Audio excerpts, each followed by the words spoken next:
വെള്ളി നാണയമോ? എന്റെ പ്രിയപ്പെട്ട യേശുപ്പച്ചനെ ഒറ്റക്കെടുക്കാൻ യൂദാസിന് കിട്ടിയത് ഇത്ര മാത്രമാണോ? നമ്മൾ കേൾക്കാൻ പോകുന്ന വചനം യൂദാസിനെ കുറിച്ചാണ്. യേശു അപ്പച്ചന്റെ കൂടെ നടന്ന ആ ശിഷ്യൻ തന്റെ യേശു അപ്പച്ചനെ വെറും 30 വെള്ളിക്കാശിന് വേണ്ടി ഒറ്റക്കെടുക്കാൻ പോവുകയാണ്. എനിക്ക് എല്ലാവരോടും ഒരു കാര്യം ചോദിക്കാനുണ്ട്. നമ്മളും യേശു അപ്പച്ചനെ ഒറ്റിക്കൊടുക്കാറുണ്ടോ?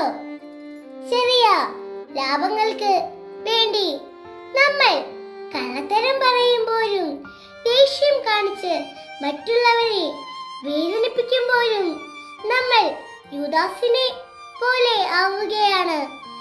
പണത്തെക്കാളും സ്വാർത്ഥത്തെക്കാളും വലുതാണ് സ്നേഹമെന്ന് നമുക്ക് മറക്കാതിരിക്കാം. യേശു അപ്പച്ചനെ സ്നേഹത്തോടെ മുറുകെ പിടിക്കുന്ന നല്ല മക്കളായി നമുക്ക് ജീവിക്കാം. നന്ദി, നമസ്കാരം.